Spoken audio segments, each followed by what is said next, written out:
Bonjour à tous. Hello everyone, welcome. I ask you to begin by accompanying me in taking refuge and also generating bodhicitta, followed by developing the four immeasurable qualities.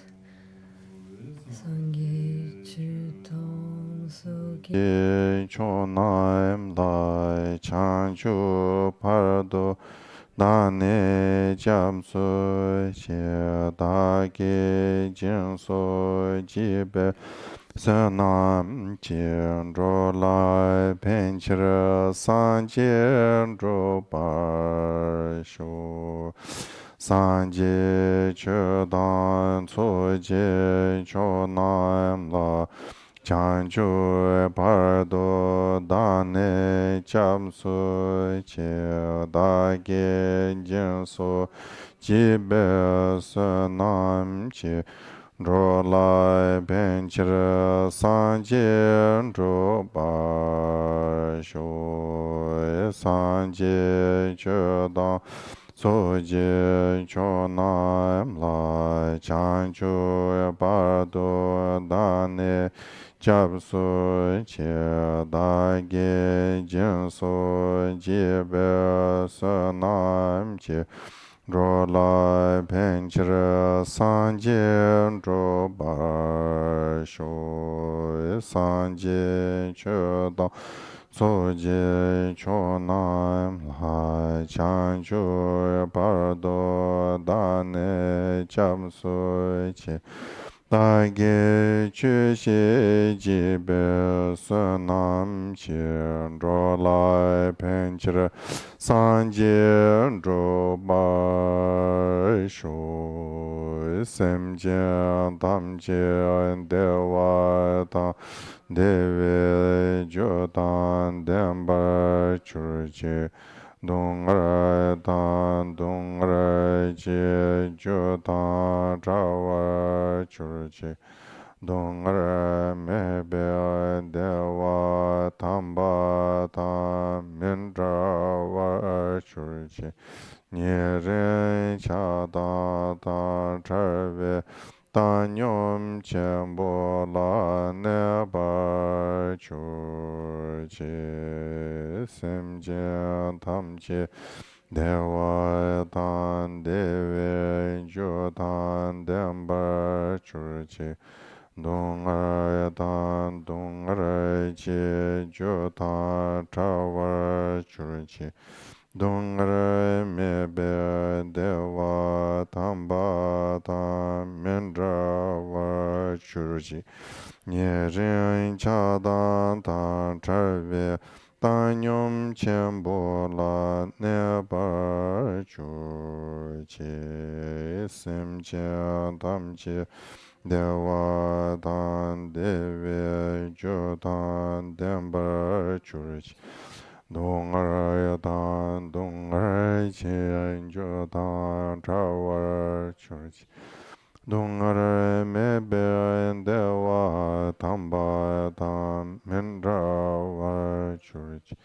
Nyerian Chadan Ta Charve Chenpo La Nebar Churche Jom Den Den Jambe Yang Lai Chan Tsai Lo Kange Lo Dren Dim Nye Dren Dra Nye Tra Nam Da Ram Sarve Chi Nye Tun Gun Chi Shin Si Chi Ni Che To Kara Le Bam Tse Kanda Si Be Tsun Ra Ma Ri Mun Tu Ma Dong Ra Chi Sir Ve Dro Tso Gun La Pu Chi Dar Tse Yin Lai Chu Ju Yang Den Song Dro Dar Chi Dro Nyu Mo Nye Long Le Je Cha Dro Dro Tse Marim Saran Dongara Nyugu Chinye Chunze Raja Nam Dene Tachen Sachu Tarsun Yundena Luso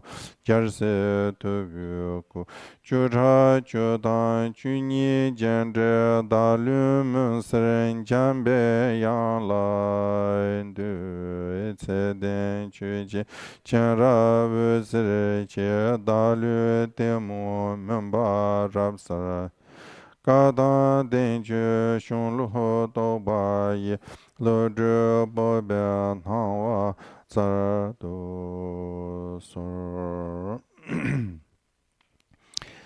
Je vous remercie. Thank you.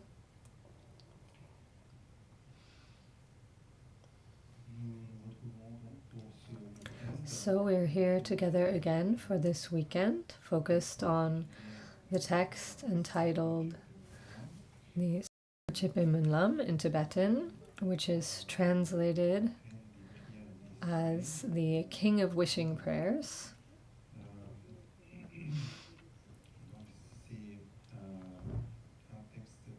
It is a text that we are used to reciting, particularly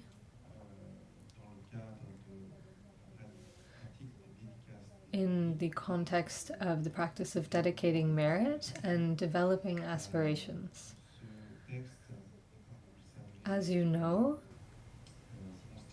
this text makes up the final part of the Ganda Vyuha, which is part of the Avatamsaka Sutra. This text is a teaching from the bodhisattva Samantabadhra, which was received by Sudana.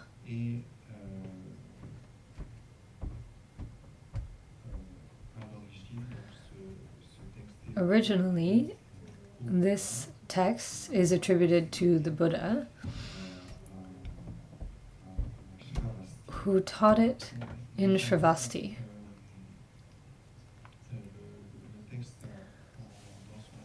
We have the text as a whole includes two parts, what we call the 7-part or 7-branch practice, Nyenla Dumpa in Tibetan.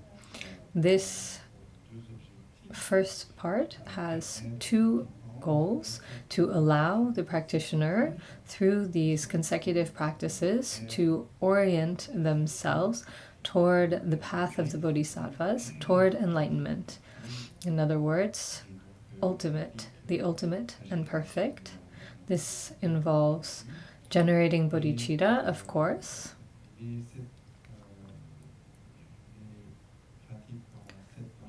The practices in 7 parts. This is a practice that we also find in other works, important works of Buddhism. It is among the practices of the Great Vehicle. Notably, we find it when taking bodhisattva vows. And there are numerous commentaries and explanations on the subject of this practice, which can be more or less extensive. In general, as for all Buddhist practices, the practices are must or are meant to remedy what constitutes an obstacle within our mind stream, an obstacle to progress toward enlightenment and to obtaining enlightenment. Here, we may ask the question, how is it that I'm still not enlightened today? And we can perhaps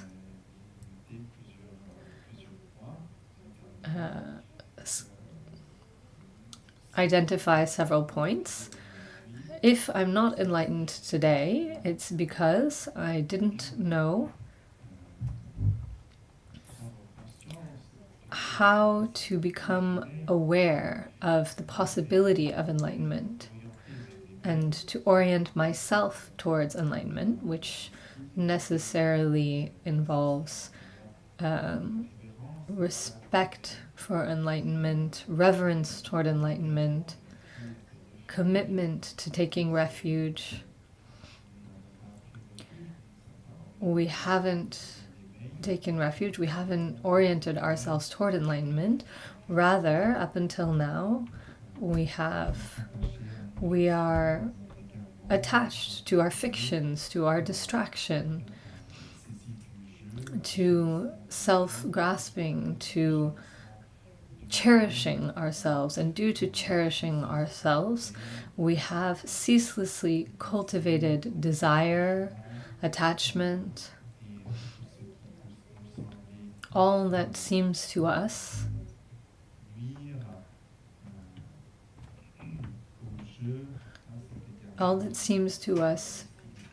to harm ourself.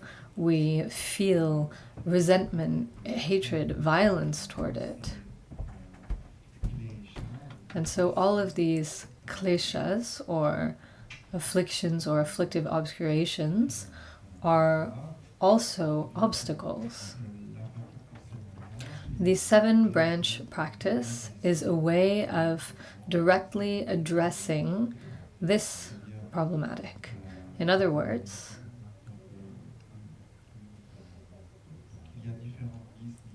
there are different lists, but to remain with the text at hand, the 7 branches are made up of the practice of Chaksalwa in Tibetan, which we can translate as expressing reverence or prostration. The second is offering, the branch of generosity, the practice of offering. The third practice is that of revealing flaws, which is a kind of Buddhist equivalent of confession, which we're familiar with in the West, but is practiced in a different way here. And then there is the celebration or appreciation of virtue, followed by 2 specific practices that we call request and prayer. The request is turning toward the Buddhas and requesting this solemnly that they turn the wheel of the Dharma, in other words, to give access to enlightenment, to share their knowledge, and to teach the Dharma. And prayer is a prayer that we address to the Buddhas who wish to enter into parinirvana, and we ask them to please remain for a long time and not enter parinirvana, so that a greater number of beings can benefit from their teaching. The 7th practice is that of ngowa, or dedication, or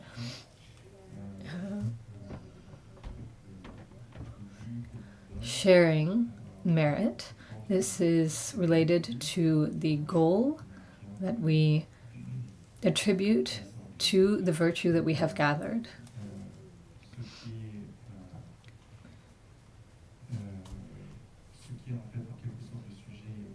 So the primary subject of the text, in a certain way, is the formulation of a certain number of wishes. Perhaps you've heard, I've heard a lot of practitioners say, oh, I've been making wishes for this person or that thing. We use this term sometimes, and it's necessary to understand that simply expressing a wish doesn't guarantee the realization of this wish. Is that not so?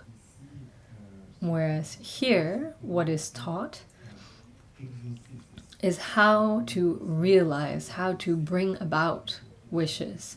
In order to bring about wishes, they need to be preceded by a certain strength, force, merit that can lead to realizing these wishes. Through the practice of the 7 branches, or the practice in 7 parts, we create the merit on the one hand, and on the other hand, we dissipate every disposition that hinders the realization of these wishes. In other words, being able to purify negative karma, if you will, and creating karma with positive strength. To use very common language for it, here, what I was explaining earlier is, I asked the question, why are we not yet enlightened? The first obstacle is we haven't become aware of the possibility of enlightenment, or if we are aware of it, we haven't experienced true inclination toward enlightenment.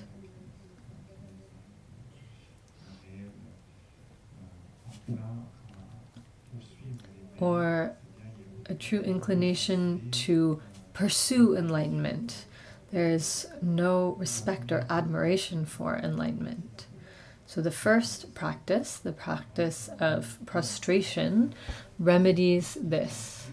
This prostration involves not only becoming aware of the possibility of enlightenment, but also that we wish for it sincerely from the depths of our hearts, that we see within enlightenment the only means of accomplishing our own well-being and that of others, and thus we express, in regards to enlightenment, true respect, expressed through physical reverence, mental reverence, verbal reverence.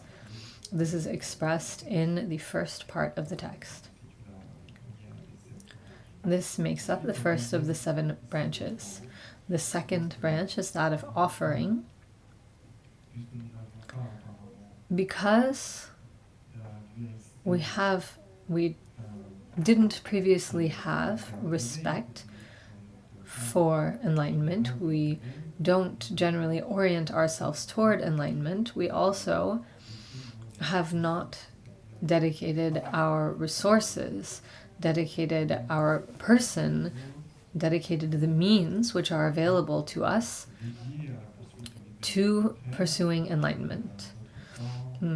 Rather, our time, energy, and resources have constantly been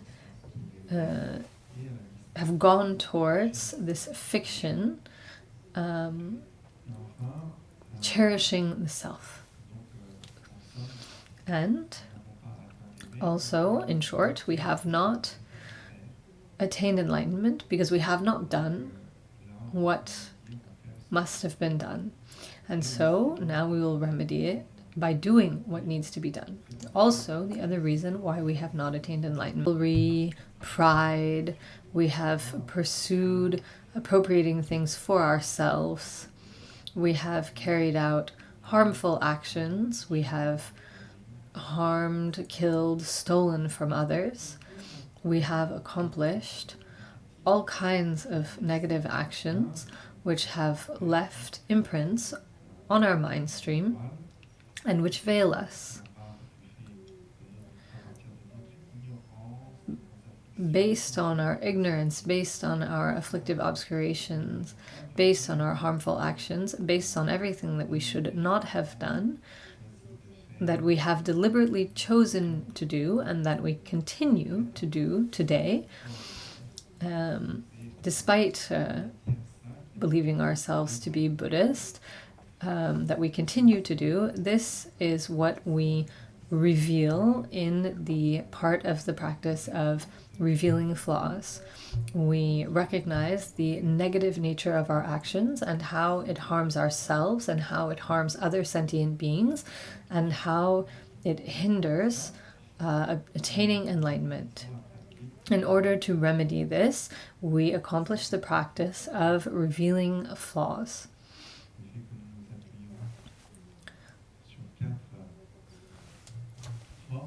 We rely on 4 forces, strengths, or powers for this. Firstly, the recognition of what is negative. In other words, we recognize the problem of our confusion, of the afflictive obscurations, of harmful actions. We recognize them as negative.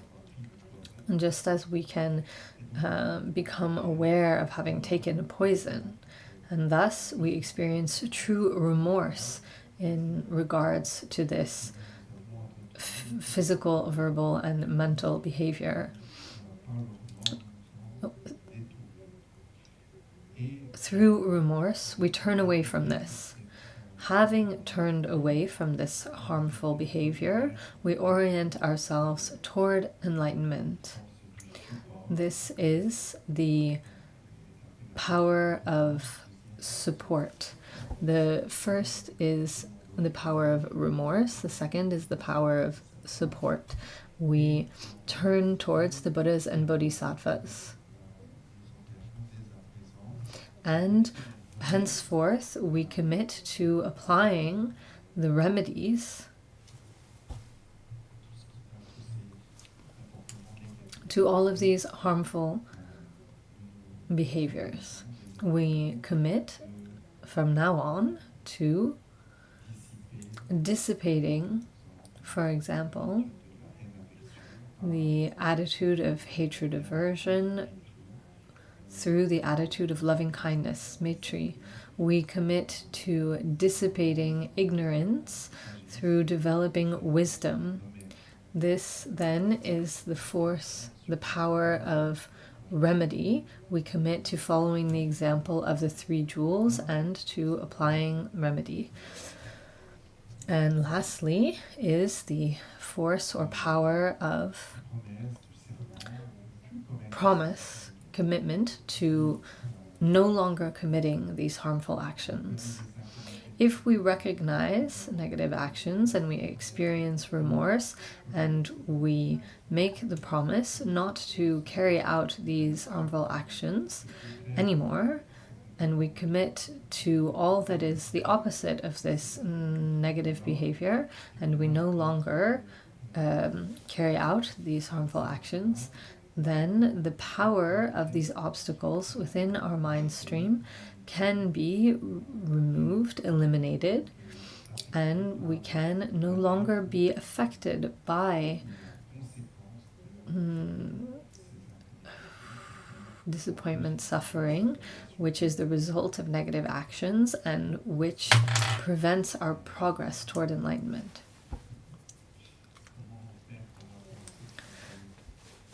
So this is what we can do in regards to what we should have not done that we did. That's the 3rd practice. The 4th practice is rejoicing in merit. This practice is, in short, a kind of remedy for jealousy in a certain way. Jealousy that may have arisen or that may arise within us when we see other practitioners who know more than I do, who practice better than I do, who are perhaps more generous than I am, who do more to help others, who have succeeded more in the practice of meditation. In regards to all this, we may experience jealousy.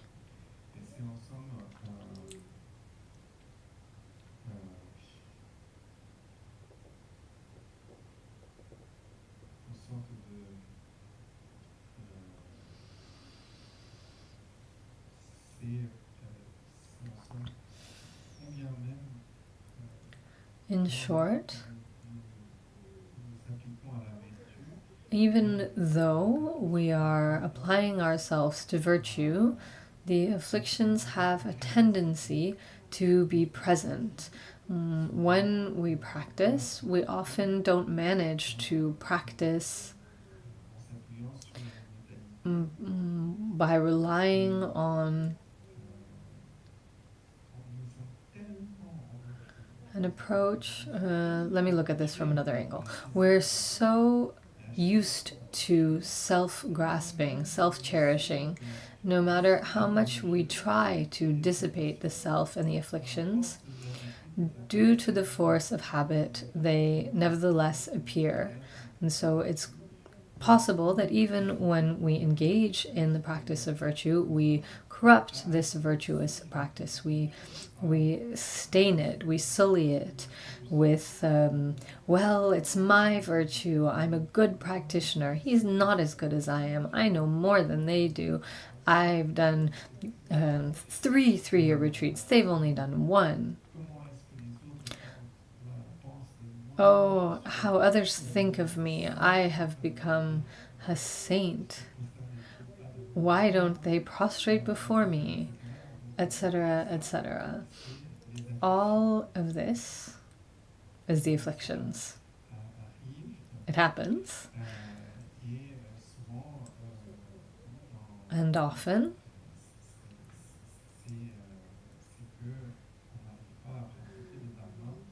we don't manage to practice the Dharma in the appropriate way, correctly.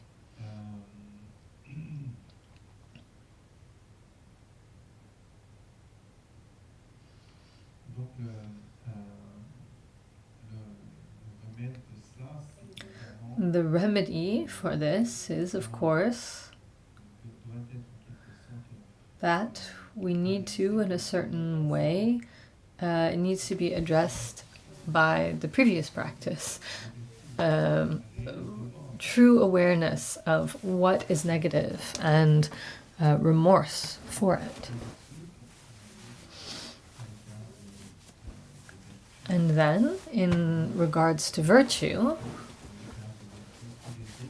in regards to the virtues that others have accomplished, to experience true rejoicing. Here, this practice allows us, in a certain way, through rejoicing, to participate in the virtue of others. We have not ourselves accomplished it, but it is, in short, a way of greater increasing our merit, because there is what we can do ourselves, and then there is going beyond our limits, and then there are virtuous actions accomplished by other beings, and great accomplished beings, such as the bodhisattvas,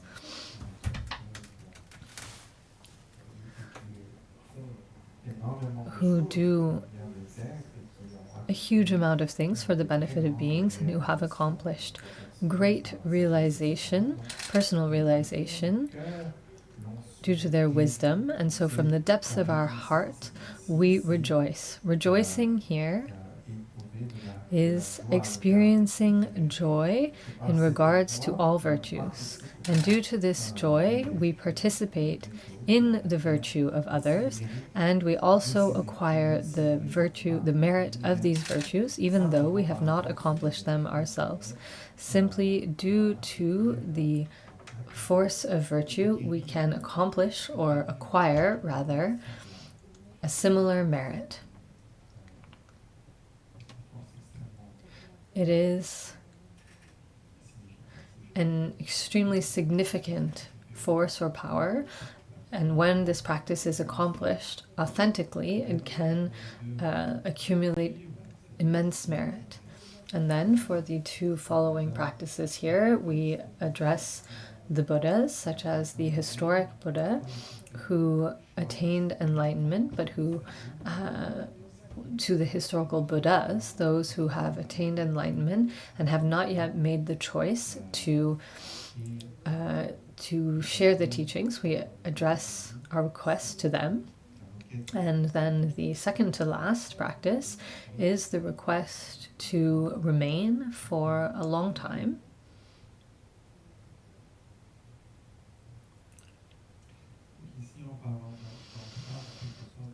Here, in terms of obstacles, often what happens is that when we try to practice, as I said earlier, our habit of self-grasping comes, and the merit that we have accomplished is often stained. And so it is important to remedy this. In essence, this is the practice of dedication. Dedicating merit remedies this, but also the previous practices. For example, rejoicing in merit,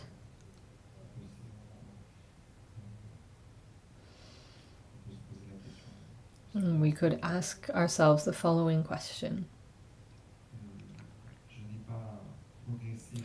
I haven't really progressed much toward enlightenment because I don't manage to go beyond my habitual tendencies. I experience jealousy toward other practitioners. I haven't been in the direct presence of the Buddha. I didn't have the merit to directly hear his teaching because, in a certain way, I haven't created the disposition for this within myself. I wasn't inclined to receive his teaching. Also, in relation to the previous point, rejoicing in merit, perhaps I didn't know how to develop a certain merit because I didn't appreciate them sufficiently. I experienced jealousy, or I viewed them in a hostile way. I didn't appreciate these virtues, and so I didn't develop them.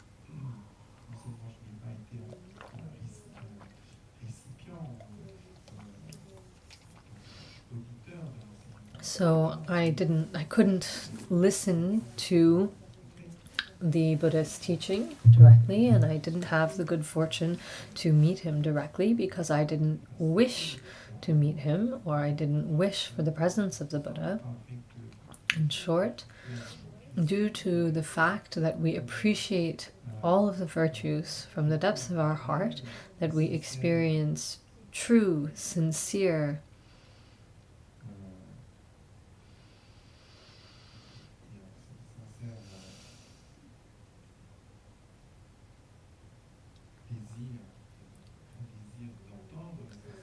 a desire to hear the teachings, a wish that the Buddhas be present, to be able to be in their presence. This creates within us the disposition to be able to receive the Buddha's teaching. And in particular, here this concerns the specific methods for increasing our merit to create favorable dispositions within our mind stream. Previously, we have eliminated the obstacles, and here we are trying to create the disposition that favors obtaining enlightenment. And then, lastly, the dedication of merit. Here, the merit here is not created with the objective of obtaining something for myself, for my own pleasure. There are many people who practice merit, who practice the Dharma because they want to heal from an illness, pass my exams, get a good job. When I die, I would like rebirth in a good family that's rich and powerful. I want to be reborn in the divine conditions. All of these ideas can arise, and many people accomplish virtues in Buddhism in order to accomplish this kind of result. Is it is it not so? Why are you here? What do you wish to attain through the practice of Dharma? It's often linked to an objective that is associated with the ego, with self, with cherishing oneself. And so dedicating merit is different. It's orienting one's practice not toward attaining something for oneself, but so that regardless of the merit accumulated, it can lead to the enlightenment of all sentient beings. And this brings us back to looking at what the objective of the Dharma is in essence. If we have to sum up Buddhism in one point, it is simply pursuing knowledge of reality, and through knowledge of reality, freeing oneself from all problems and difficulties that come from not recognizing reality. That is the Dharma in essence. And so this is not only wishing to recognize reality for oneself, but also that all beings may recognize reality and thus be free from all problems that arise from not recognizing reality. So this is a summary of the first part of the text that we studied previously. And so the text, the Bhadracharya Songchu, is a text which is originally in Sanskrit and which is sung. I have a recording here that I'd like to share with you.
I wanted you to hear a little in Sanskrit. So that is the Songpo Chepe Munlam Bhadrachari. which is sung. That's the Newar Buddhist community from Nepal, which chants in Sanskrit. It's a text written in verses that are somewhat unusual. I don't know if in listening you noticed there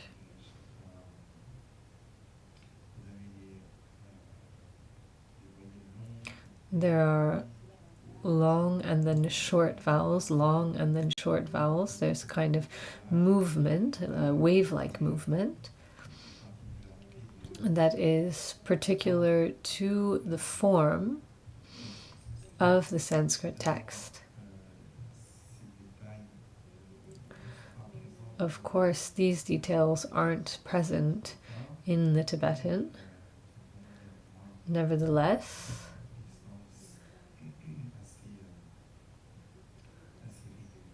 the stanzas are somewhat regular, and which are also chanted, sung in Tibetan. For example, when we carry out the Kagyumonlams in Bodh Gaya each year, His Holiness Karmapa goes to Bodh Gaya, and during roughly a week, the primary practice is the recitation of this practice here.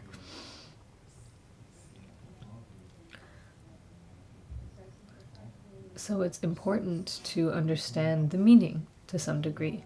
In the first part, you heard just the first few stanzas, which concern the 7-branch practice. And so now we can look at the text together in English. There are various translations.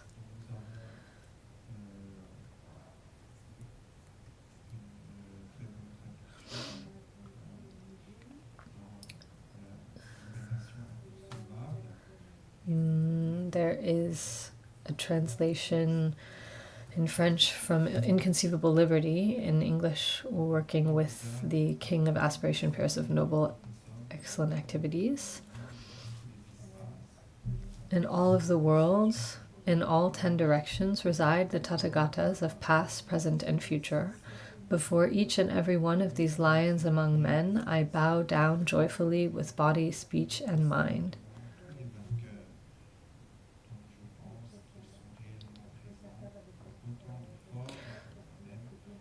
By the power of wishes of excellent conduct, each Buddha evoked becomes manifest. With as many bodies as atoms in the universe, I bow down deeply to the victorious ones. Atop one particle, as many Buddhas as particles are settled amidst bodhisattvas, their spiritual heirs. Thus, Dharmadhatu, the entire sphere of being, abounds with the Buddhas that I have envisioned. Using every tone of a multitude of melodies, I revere them with boundless oceans of acclaim. Singing the praises of those gone to bliss, I honor your qualities, O victorious ones. So, the Tathagatas of past, present, and future, before each and every one of these lines among men, I bow down joyfully with body, speech, and mind.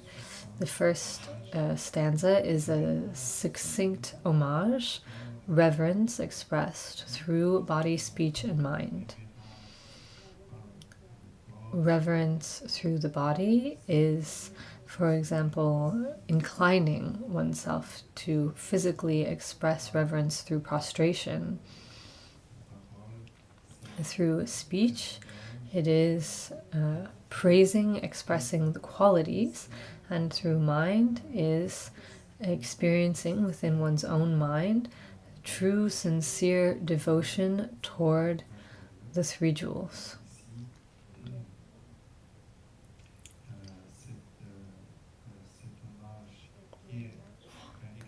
Here, this homage is expressed, this reverence is expressed not only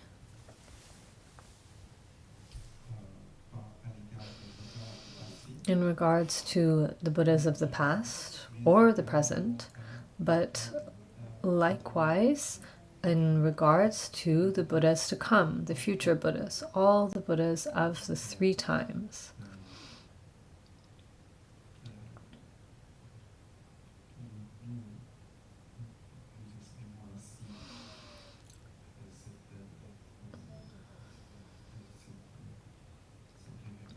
We express reverence in this way, and then the three following verses present things in a more detailed manner.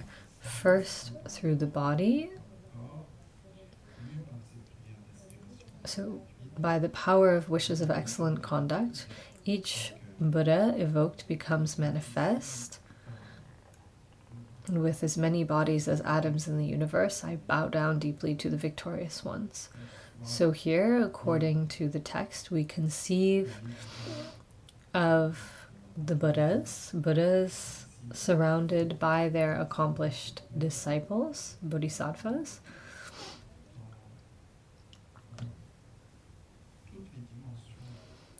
which are found in all dimensions of all universes. We imagine that atop each atom is found as many Buddhas as atoms in the universe, and that each of these Buddhas is surrounded by their accomplished disciples. And I, myself, mentally, aspire to being present before each of these Buddhas, not successively, but simultaneously, by physically multiplying through aspiration to excellent conduct.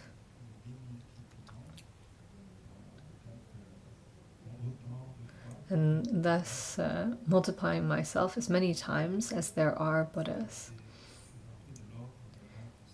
It's somewhat inconceivable. On one atom, there are as many Buddhas as there are atoms in the universe. How many atoms might there be in the universe? It's already an inconceivable number. And then I multiply myself as many times as there are atoms in the universe.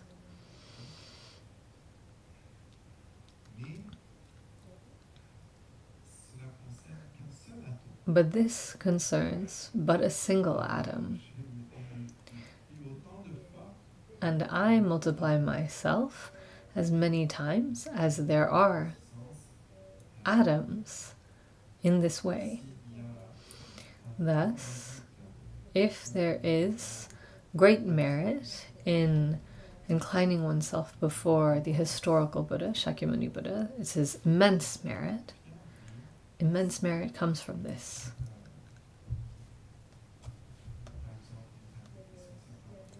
But perhaps some of you have accomplished the preliminary practices, have carried out 100,000 prostrations. 100,000 is a lot. It takes a long time, doesn't it? How much time did it take you? Some people have been working on it for 20 years and still haven't finished the 100,000 prostrations.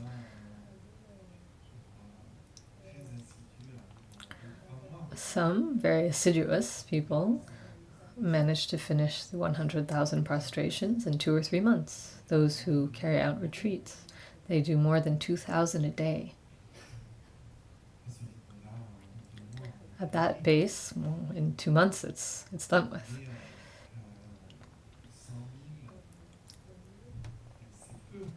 But 100,000 is few compared to the number of atoms there are in the universe.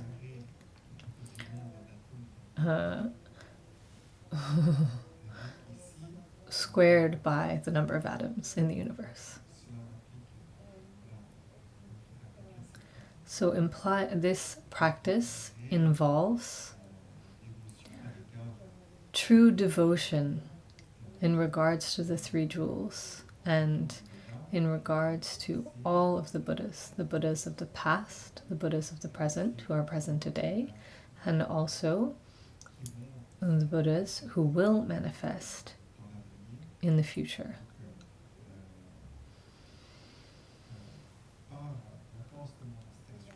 Due to the power of my aspiration, though they are not yet present, my respect for them is already present. And in this moment, I bow down before all of the Buddhas of the 10 directions who are present. So I imagine myself multiplied here, simultaneously accomplishing more than 100,000 prostrations, rather accomplishing an infinite number of prostrations before all of the Buddhas and Bodhisattvas at the same time. In a single atom, there are as many Buddhas as particles amidst Bodhisattvas, their spiritual heirs.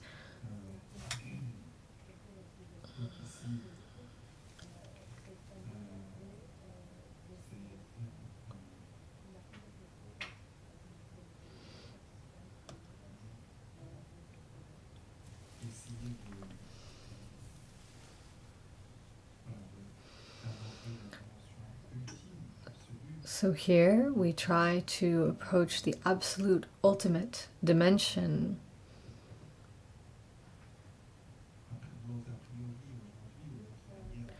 Our preconceptions, our intuition today is to think of things in a very limited way. It's almost impossible that a single atom, that within a single atom we could find as many atoms as there are in the universe. This doesn't fit. For us, it's impossible. The atom is infinitely petite, infinitely small. How can the infinitely small include the infinitely large? It's even harder for us to envision it that it's small. It's not just small, it's infinitely small, infinitesimal.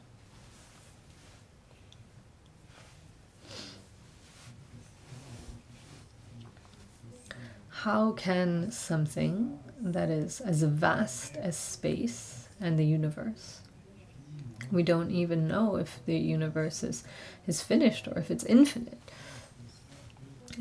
It's so vast. Contemplating this point brings us closer to discernment of reality. Through discernment of reality, through our mind, through cognition, we can express reverence toward reality. This reverence toward reality comes from discerning this reality. How is it possible that within the infinitesimal, the infinitely large can be included? It is because the infinitely large and the infinitesimal have no true being in and of themselves. When we imagine that the infinitesimal substantially exists, then of course it's impossible for the infinitely large to be within it, because the infinitely large is large. It can't be contained within what is small. Is it not? Because we conceive of large and small as existing in and of themselves.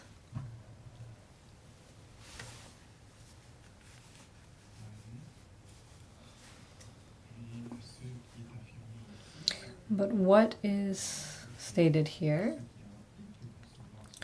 and what is involved in conceiving of this point of the practice, is seeing that through contemplating reality, we cannot grasp the infinitesimal, the infinitely small, nor the infinitely large. We can conceive of it, we can conceive of the thought of it, but this conception, this thought, is not observing it. It is a fiction. We can conceive of all kinds of things. We can conceive of things as being good or bad, beautiful, ugly, large, small. We can maintain all kinds of conceptions, but conceptions, by their very nature, are fiction. It's always adding to or subtracting from a reality. It's always embellishing or sullying reality. Looking at reality as it is must be done without embellishment nor sullying, without adding or subtracting. It must be observed directly, without any distortion. When we observe reality without any distortion, we do not observe large or small. Large or small are relative descriptions, each in relation to the other. Large, in and of itself, only exists in dependence with small.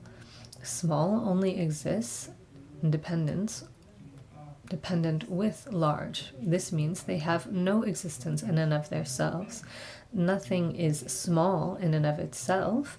It is small in comparison and dependent in this way on what appears large. And what is large does not exist in and of itself. Large only exists in relation to what is small. Thus, large and small cannot be found, cannot be observed in and of themselves. They can only be observed in relation to one another. And in this sense,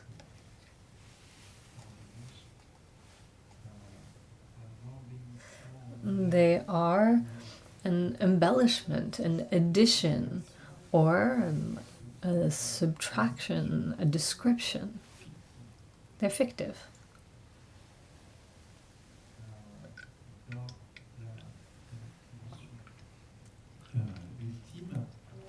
In the ultimate dimension, if I may say, in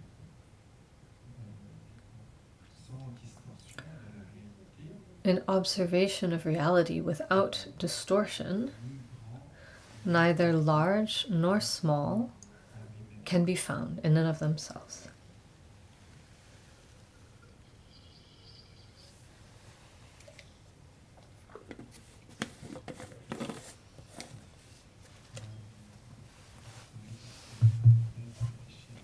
I'll let you think about this. So now it's time to take a break, I believe. So we'll take our break and then we'll gather again in half an hour. Be ranam pamche ni cheka na che balap trupa yi si be so len rowa.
Sanje Jodan Soje Chonam Lai Chancho Bardo Dani Jamsu Chendagi Jibe Sanam Chendro Lai Penchira Sanje Droba Sho Sanje Jodan Soje Chonam Lai Bardo Dane Chapsu Che Dagi Jinsu Jibe Sunam Chi Drola Pench Sanje Droba Sho Sanje Choda Soje Chonam La Chancho Bardo Dane Chapsu Che Dagi Jinsu Jibe Sanam Chendro La Penchir Sanjendro Basho. Eh bien, rebonjour. Hello again. So did you reflect a little bit? Do you have questions? We can discuss things a bit if you'd like.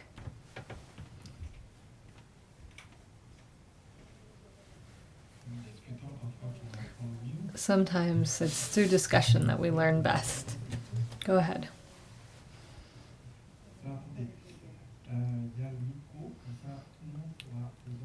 Yeah, please wait for the microphone, that way everyone can hear.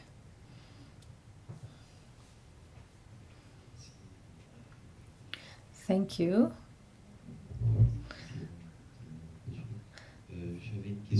I had a question in regards to this notion of large and small. One doesn't go without the other. I had a question in terms of a large machine that makes a lot of noise in relation to sound.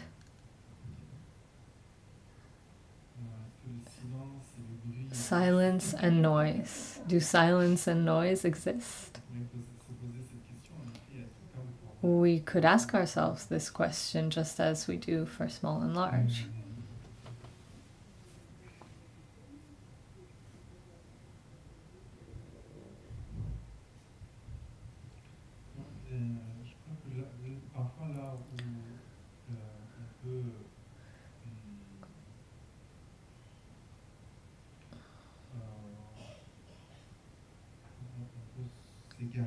Sometimes where we could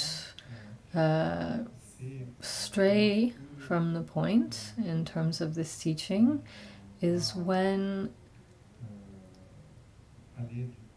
we go into negation. When we say large and small don't exist in and of themselves, sometimes we make the mistake of thinking that there's nothing. If we say that silence and noise don't exist in and of themselves, then we think that there's nothing. So then we could ask ourselves the question, is the nothing silent or is it constant noise? It's an interesting question. Ordinarily,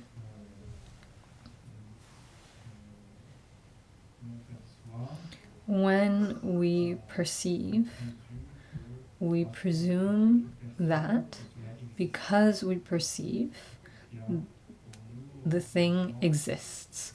For us, ordinarily, perception is interpreted in the following way. We perceive,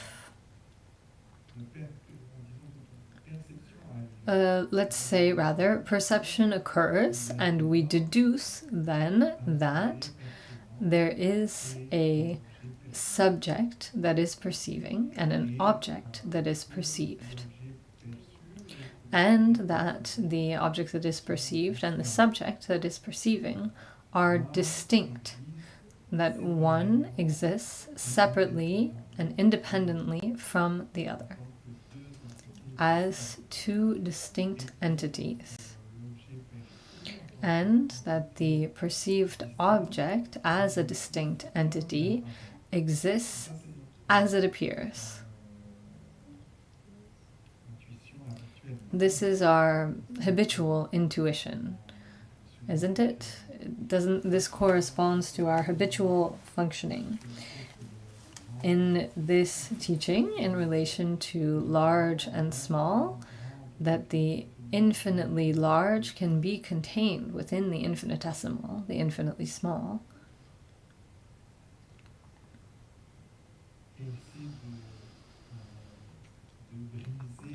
Try to break through the grasping we have in relation to this intuition that we talked about, that because I perceive, then the thing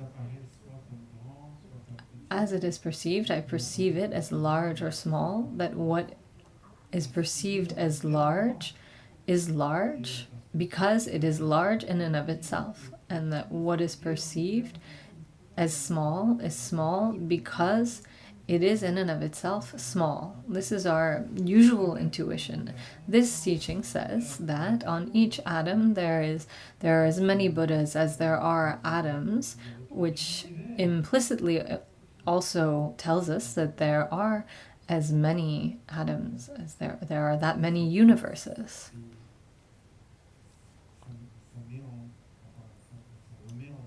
This throws into question, or in any case, the purpose of this is to shatter our habitual grasping. It's not as though this affirmation is in opposition to appearances. This affirmation, this statement, is in opposition to embellishment or sullying or addition or subtraction or false attribution or distortion that we may add to reality.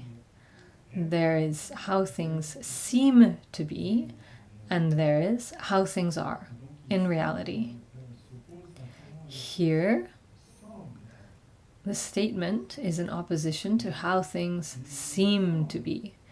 It seems to me that there is a subject that perceives, that is distinct from the object that is perceived, which is itself distinct, and that this perceived object is distinct and is in and of itself large or small. Things seem this way.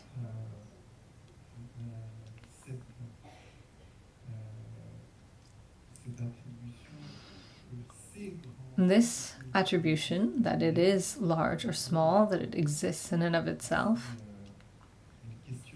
here we can question this.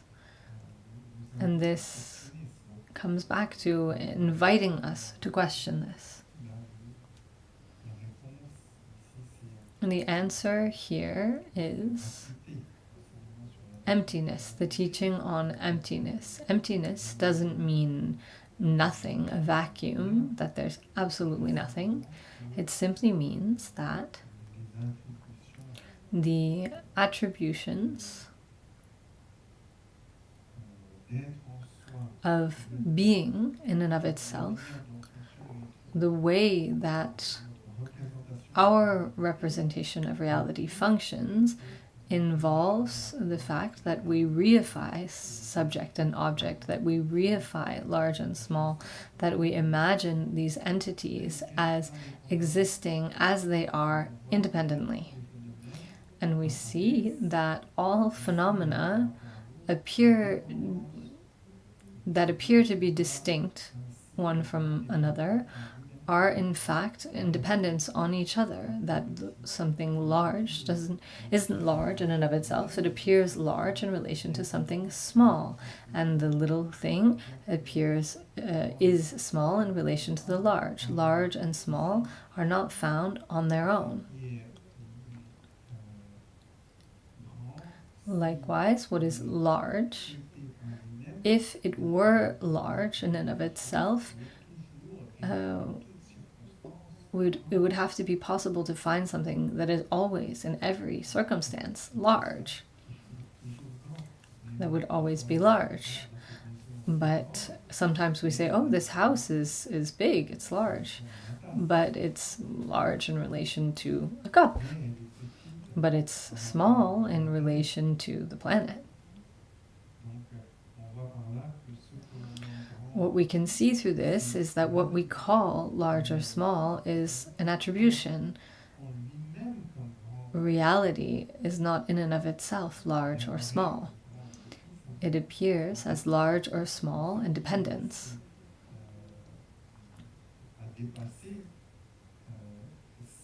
Here, what we can go beyond is grasping an attribution.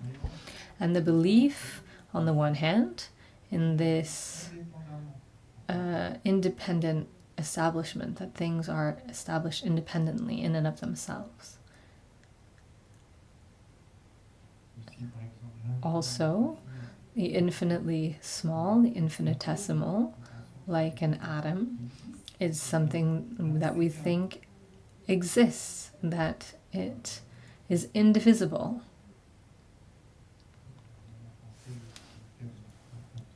Even the word atom, if I remember correctly, comes from the word Greek, and the etymology of the word is indivisible, what cannot be divided. Atomos, that which is indivisible. It's a conceptual object of an entity that exists, something that is so small that we can no longer divide it, and that is an entity in and of itself, that is somehow the smallest element that makes up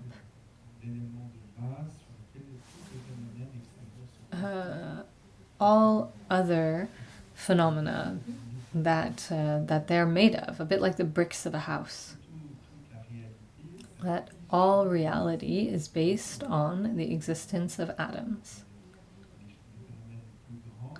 Larger phenomena, which are, in other words, the phenomena that we interact with, these phenomena, we can imagine that these are appearances. For example, house, table, etc. We can continue with the idea of large and small.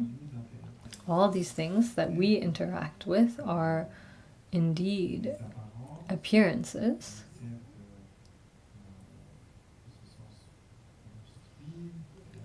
Are constructed, are relative. For example, the idea of a house is a fiction. It's just a useful concept, a term.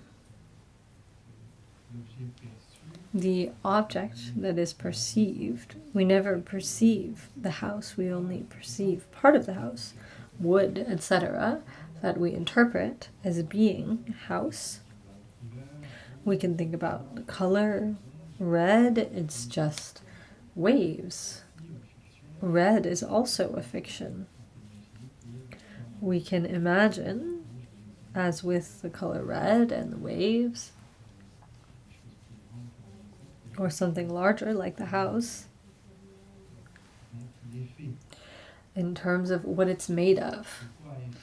What is the body made of? What are outer phenomena made of? For materialist realists, the fabric, the matter of reality is physical matter made up of atoms, of energy, etc. We imagine that there is something that is there which allows for everything to manifest. And thus, the idea of atom is a concept, a way of talking about something that is invisible to us. We never interact with atoms, but we conceive of the idea that behind what the things that we interact with, that we perceive, are made of, forms, sounds, colors, are made of some much smaller element, which makes it so that these much larger phenomena that we perceive are there. We call it atom. And so for those who think in this way, realists, phenomena, outer phenomena, are independent of our conception of the subject perceiving. They're real, perhaps not in the way that we perceive them, but behind the appearance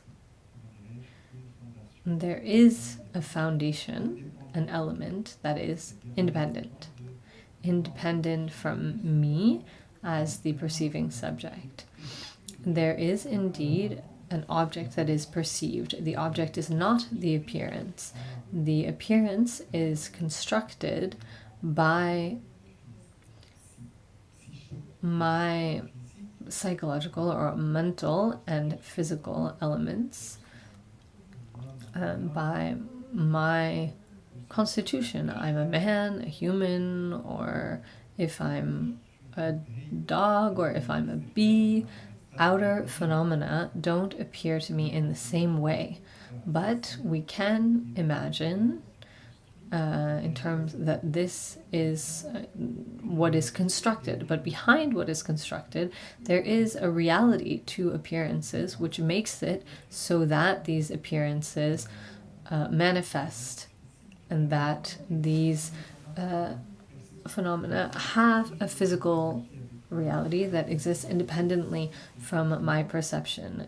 If I interact with a house with all these different things, how these things appear to me is a bit like a fiction, okay? My way of seeing things is something completely constructed.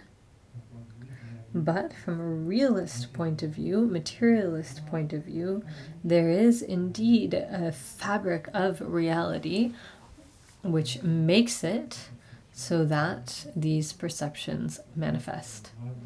Why do I see the universe? Why do I see the world? We might think, I see it because there's something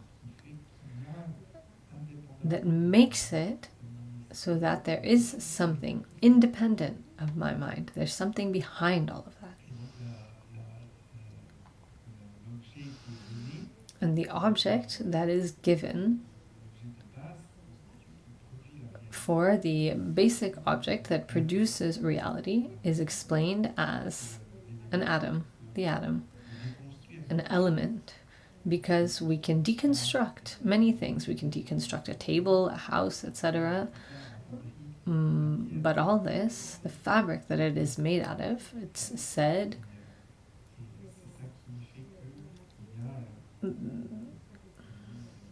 that this exists, and this is what makes it, that there is an outer world that exists independently, and we have this idea that the world existed before us, that after us it will continue to exist, and that the world is something separate, independent from us, that has its own story. We have all of these conceptions, right? And one of the reasons that is given is that there is this thing called the atom. And this is a conception that dates perhaps a bit now. Now we say that the atoms have other smaller parts to them. Now we say its nature is that of a wave of energy, that the fabric of reality is energy.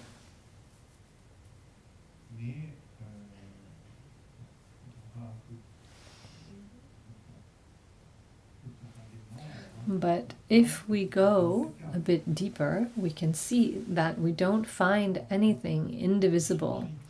Everything is always changing. So we have conceptions like this. There are different ways of talking about time. But if we look at it from the point of view of our experience, what explains the fact that every moment is followed by another moment? No physician can explain why one moment of experience is always followed by another experience.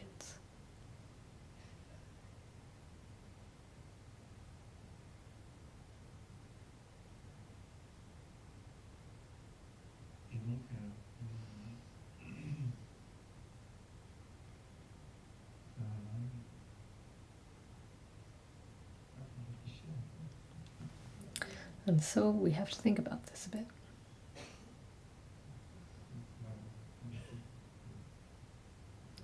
Another question?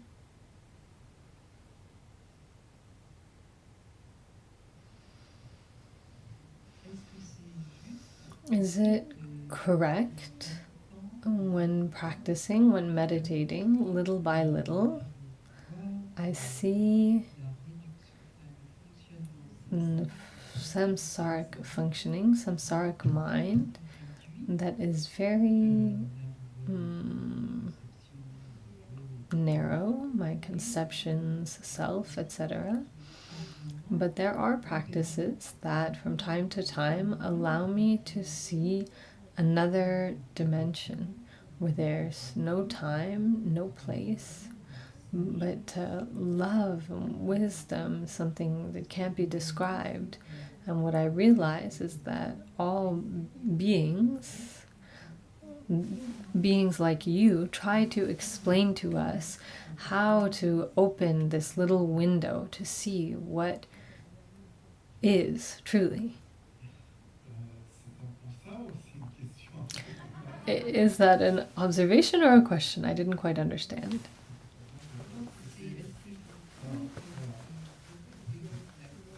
Well, I mean, am I off the mark? I mean, I'm human, you know, it's a conception. As I was saying this morning, to sum up the Buddha's teaching, the objective is to know reality. What does it mean to know reality, observe reality directly? When we ask ourselves these questions, that's the essential question. According to Buddhist teachings, all of our problems come from the fact that we don't know reality.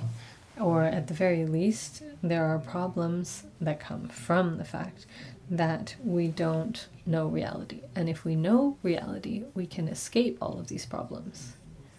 So here the question is observing reality. To my mind, here in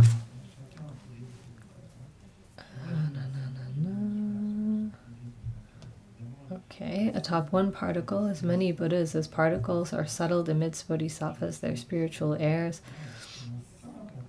with as many bodies as atoms in the universe, I bow down deeply to the victorious ones.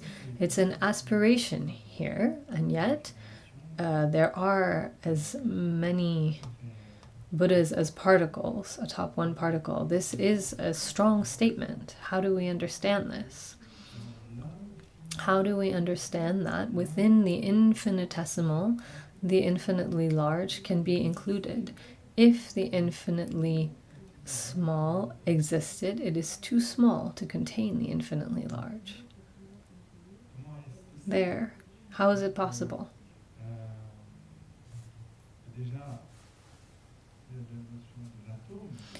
And so to begin with, the idea of the atom, the idea of something indivisible, we can see that it's not something we can grasp. It's not something we can even observe. It's something we can conceive of. It's something we can have a thought about.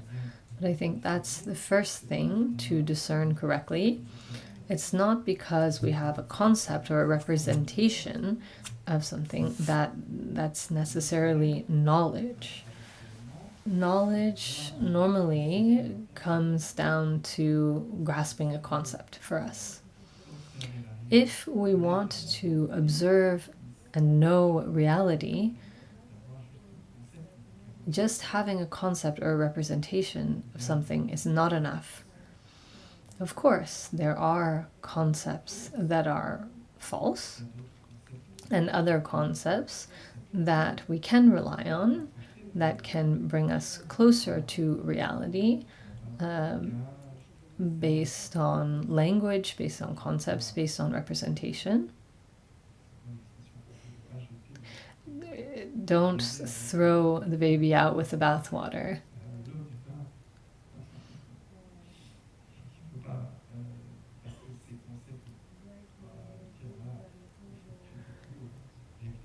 It's not to say, okay, there's concepts, so let's not reflect anymore. No, it's important to be able to discern which concepts are false, which concepts we can rely on.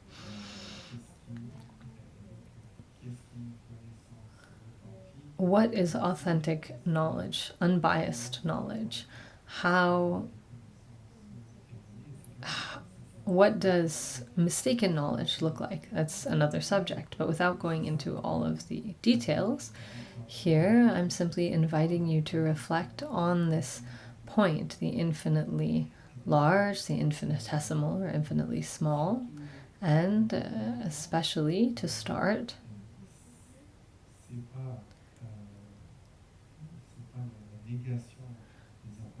this isn't a negation of appearances, of perception.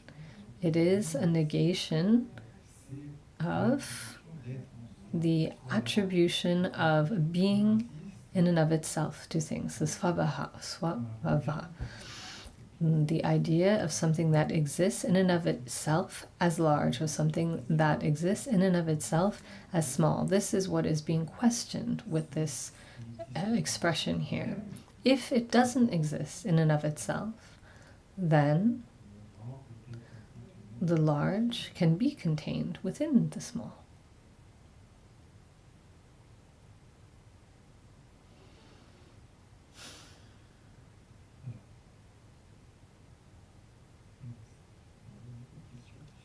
There are many questions. Let's go ahead. Where should we start? I'll let the microphone choose.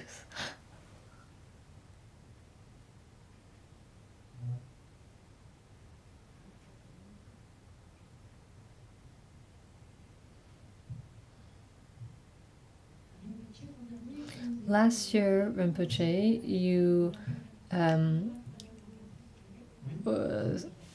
invited us, encouraged us to acquire the full translation of the sutra, which was translated by Patrick Carré.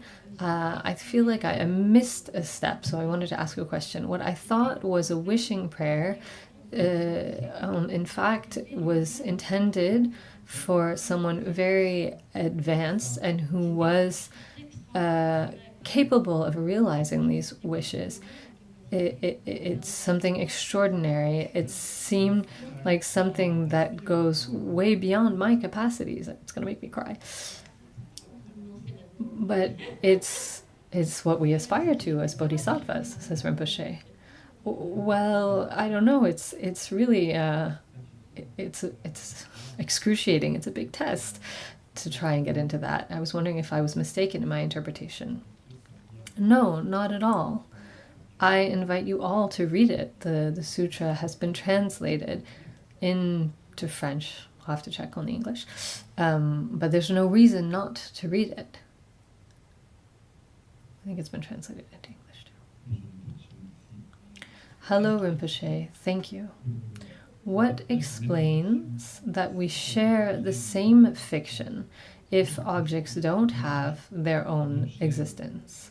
I understand that an object is produced by my mind, but what explains that we share the same illusion?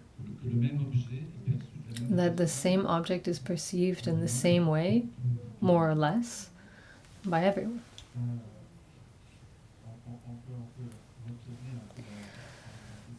we could flip the question around.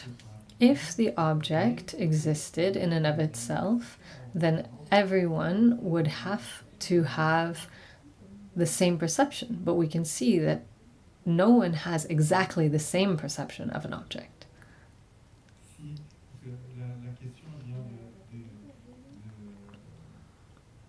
The question comes from a foundational idea that we share something, that we perceive the same thing. But the fact is that never is anything perceived identically. Every experience is personal, one of a kind, specific to each of us. This doesn't exclude the fact that we can communicate, talk about the same thing, understand or agree on a certain number of things, have the illusion that we're talking about the same thing, that we have the same perception.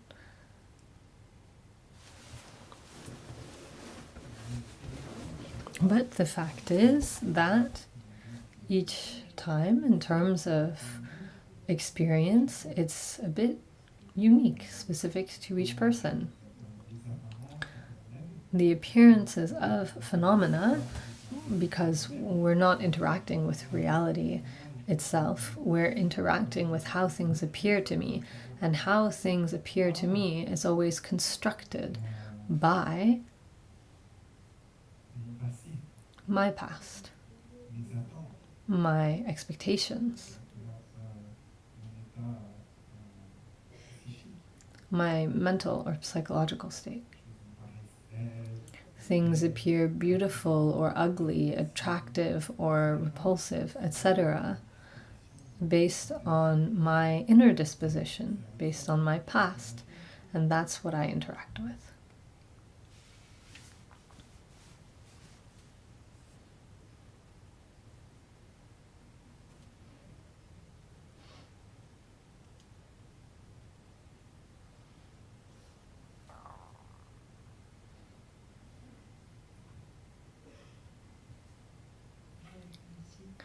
Hello, thank you.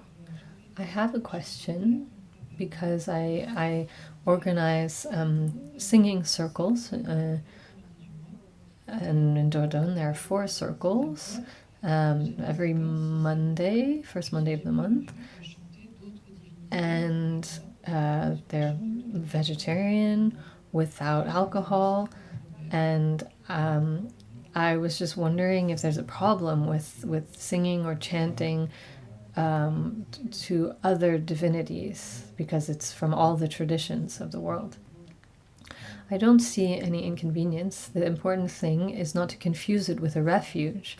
As Buddhists, we take refuge in the 3 jewels. In essence, this is taking refuge in seeing reality as it is, ultimately.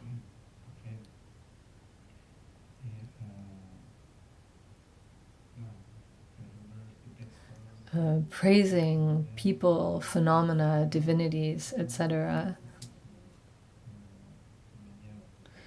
It's a way of being that is respectful, polite, it doesn't harm anyone. It's very good, it doesn't contradict the refuge.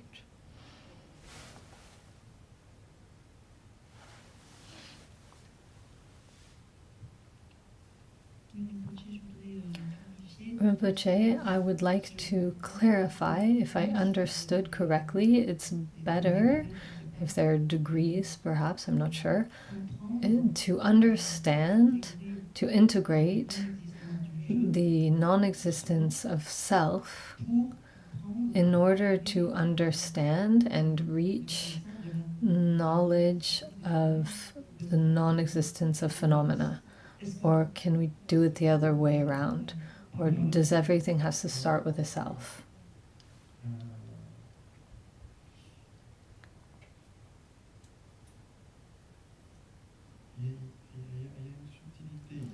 There is a subtlety here.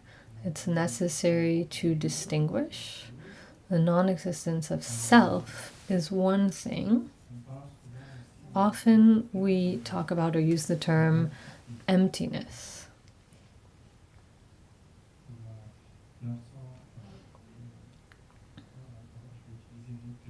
Let me use another term. You could say the absence of self of the individual and the absence of self of phenomena. The absence of self of the individual is understood through the non-existence of I, but also a more profound understanding, which is that of emptiness, the emptiness of the individual. The absence of self of phenomena is primarily understood through the emptiness of phenomena. There is a subtlety here. What I'm trying to clarify here for you is, in short, very briefly, kind of broad strokes, the idea of a self. To understand the non-existence of self, we have to first grasp, understand what we mean by I. I is manifest due to cherishing this I. Our ordinary attitude is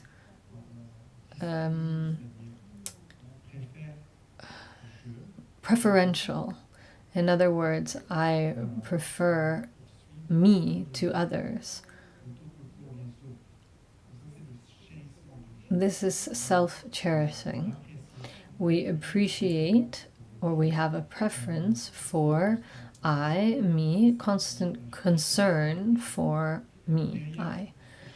Behind this cherishing of me, there is a belief that this me exists.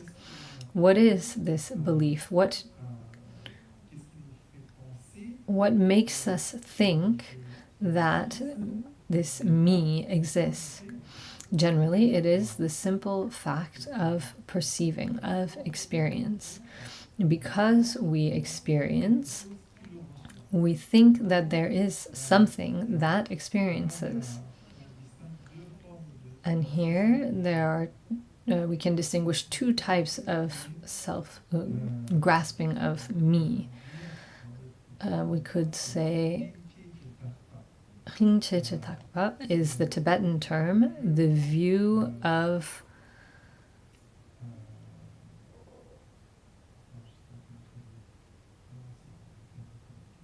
how would we translate it?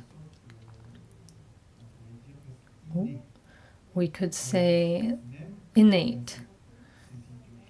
From birth, this grasping is present. No one taught it. Nobody said, you are a me. No, spontaneously, there is this notion of me. And this grasping is what we are trying to go beyond. This grasping is nearly always present on a psychological level within us. It's always there. And so we try to go beyond this. But then, based on this intuitive grasping, there is a constructed conception of me. Elaborations based on arguments, theories, various religions, various philosophical doctrines. We talk about I, me, as an entity.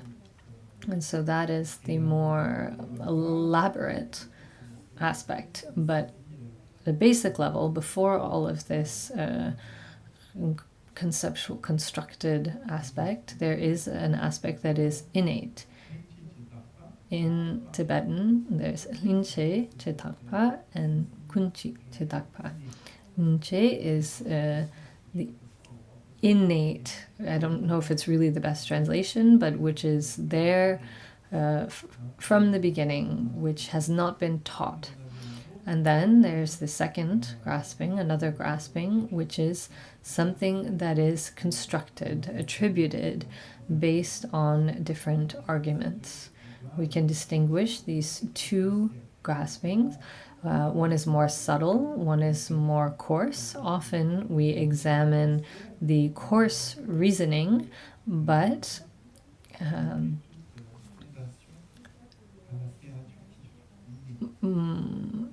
what we seek to remove is the foundational aspect.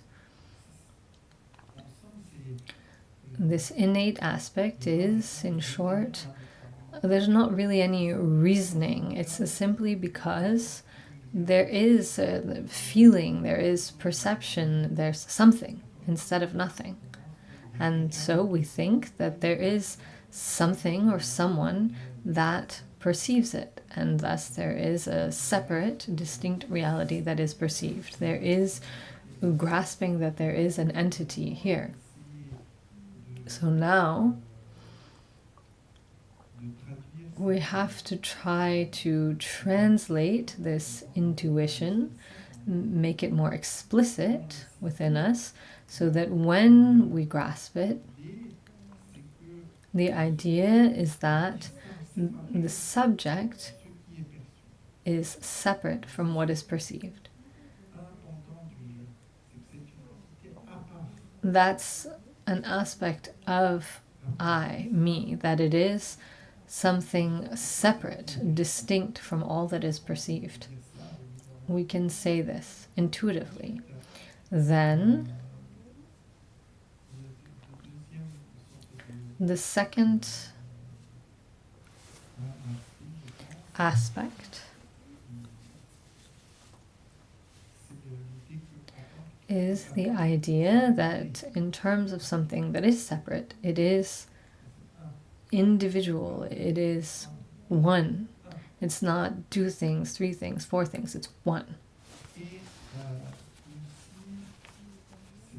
And also, it is the same.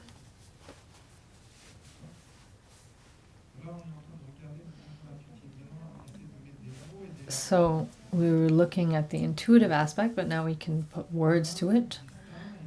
It is one, it is distinct, and it is permanent.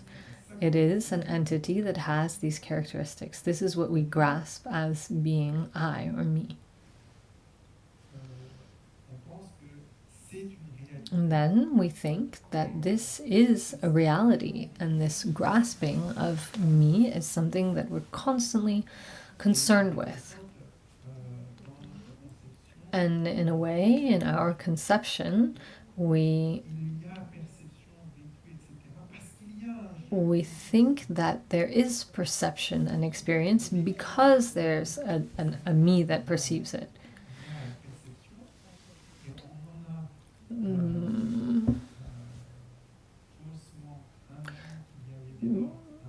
Because there is perception, and due to this, we have falsely deduced that there is a me because of this perception. But then in our conception we flip it around and we conceive that there is perception because there is me. And so we have conceived of this entity that we grasp.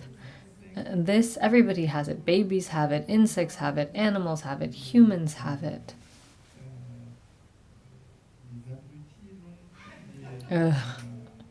Stupid people have it. Doctors, philosophers, everyone has it.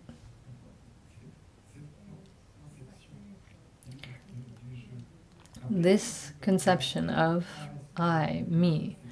But then we can elaborate on why I or me exists. Some doctrines say that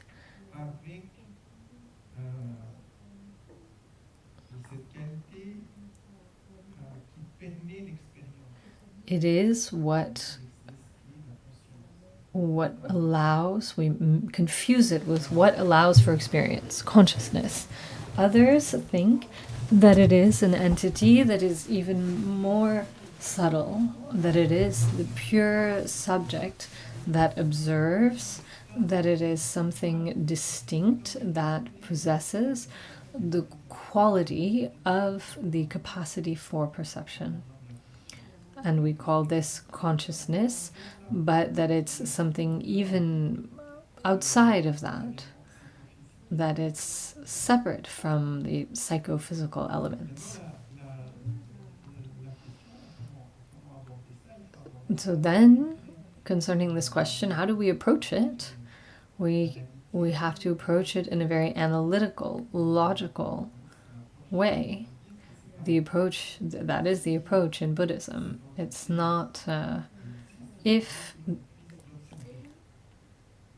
this entity exists, then we must be able to observe it.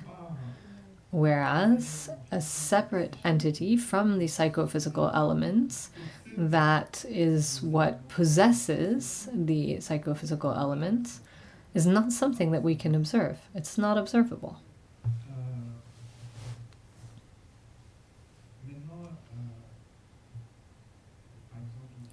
For example, the idea of something that is permanent, one, and indivisible, separate, independent, it cannot be something that is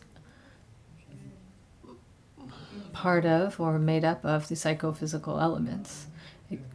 But none of the psychophysical elements are one, permanent and irreducible. This is why the Buddha used the term skanda, pumpo, aggregate. He talked about the 5 aggregates. Aggregate means a multiplicity of things, a gathering of things that are mutually dependent. A whole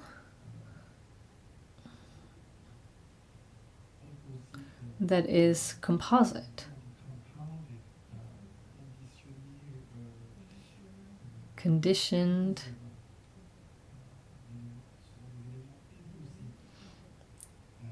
they are composite elements, compounded, we can say. None of these elements can hold up on its own.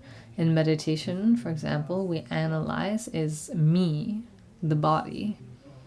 And if it's the body, is it the entirety of the body or is it a part of the body?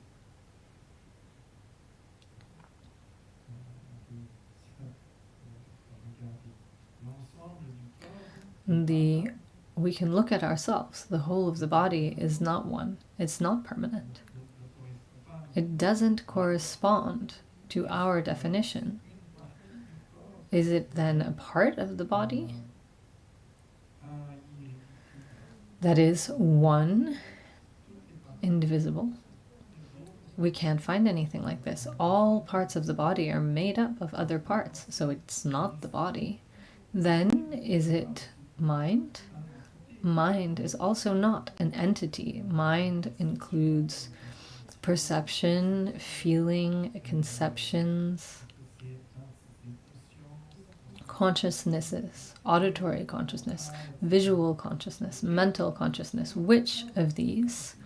None of these is a candidate for being something that is entirely separate and is one irreducible unit that is permanent. Everything is in a dynamic process. When we observe this, we see that I, me, does not exist. This is the non-existence of self, which is different from an emptiness that would be an absence, a non-existence. I does not exist. The entity that we grasp does not exist. Because we have this deep habit of associating I or me with experiencing, perceiving, sometimes people go to the other extreme. I'm nothingness. If I doesn't exist, then there's nothing at all. That's annihilationism, another extreme. But that's not what the Buddha said when he said that I, me, does not exist. He's not denying the five aggregates. He's not denying consciousness, the psychophysical elements. That's the first point to be aware of. We need to not confuse the non-existence of I with the affirmation that I am nothing, that I am nothingness. No, the I that I grasp, this entity that determines my discrimination, my preferentiality, that is one and permanent. I can't observe it. In this sense, there is no I. And in this sense,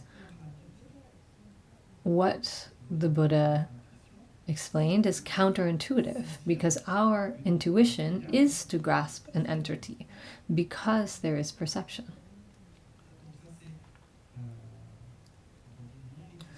When we talk about the non-existence of I, this is what we're talking about, that this entity that I habitually attribute cannot be found.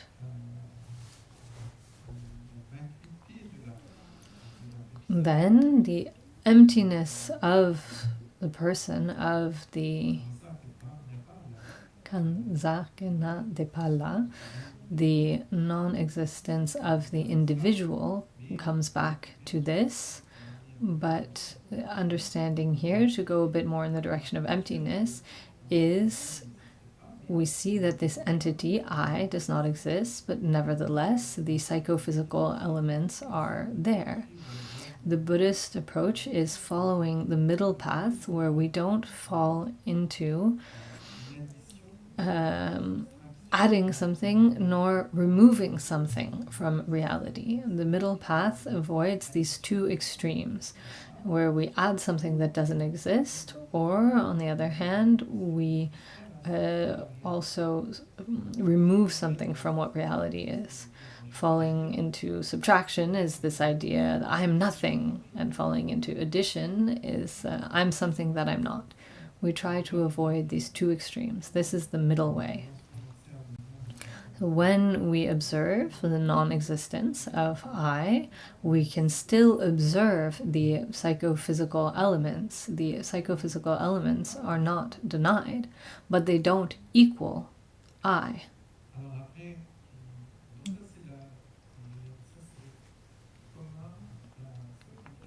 This is an understanding that is common to all of the Buddhist vehicles, whether that the vehicle of the Shravakas, the Pratyekya Buddhas, or the Bodhisattvas. This approach to wisdom, this approach to reality, that of mind, reality,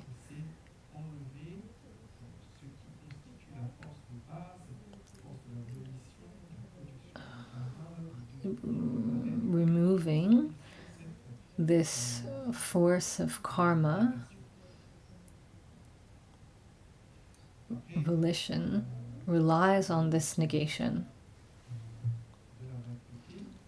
And then the notion of emptiness, we might still reify it. We might still say, okay, well, the psychophysical elements are not me, but they indeed exist. We have consciousness, and this is an irreducible element that truly exists, that outer phenomena. So just having found the absence of I or me doesn't exclude a realist idea, or an idea of duality of subject and object, that the psychological elements indeed exist, and they're separate from the physical, and so there is again dichotomy, and these multiple psychophysical elements are the subject, and the outer physical elements are the object. and that there are truly existing elements that constitute them, that there is indeed a body, the eyes, the ears, the brain, the organs, and there are indeed outer atoms, etc. It's possible to affirm this.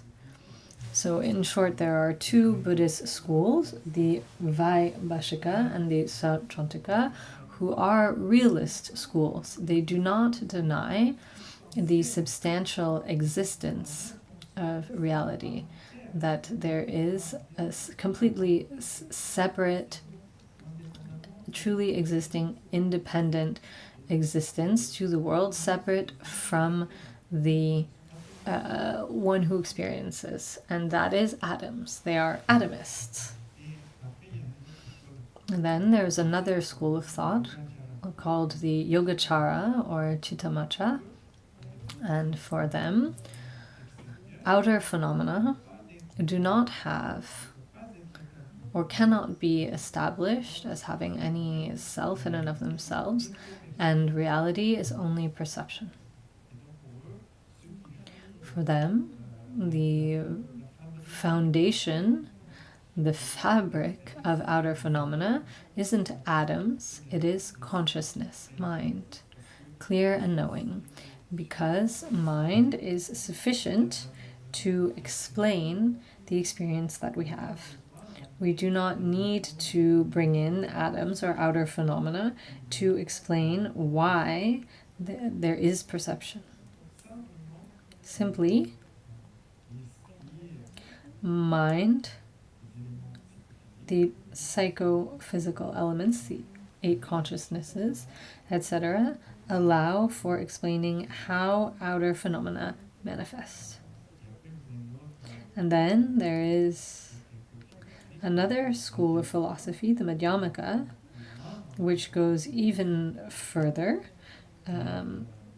in terms of the Buddhist teaching, and which relies on the idea that even this explanation for them retains the affirmation of mind as a phenomenon that is truly existing. And thus they reject the idea of mind as a substantial element that exists, that we can observe.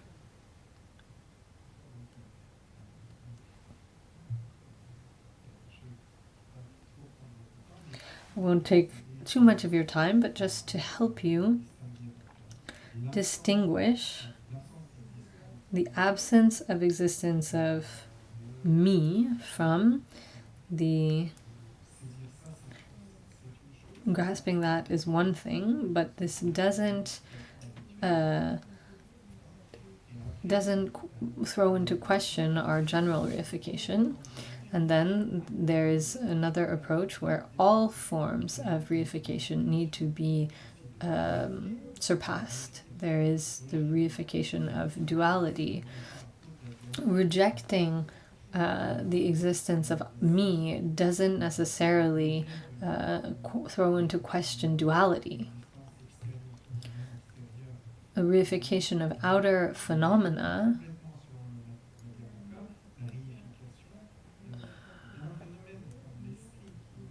and rejecting the reification of outer phenomena does not completely reject the reification of something else, such as mind. Madhyamaka goes beyond all of this based on analysis. And here again, what we say, that atop one particle, as many Buddhas as particles are settled, blah, blah, blah. The idea is not to deny reality or to change reality, etc. It is simply to go beyond our reification. Our reification that grasps that a small entity exists in and of itself, the large entity exists in and of itself. If a small phenomenon that exists in and of itself cannot be established, then a large entity can be found within a small entity. in the observation of reality. There is no grasping. I don't know, does that clarify more? We'll see, but it's time for lunch, so we'll dedicate and nam di tam che zigba ni tone nye be ranam pam che ni che ka na che balap truba si be so le tro wa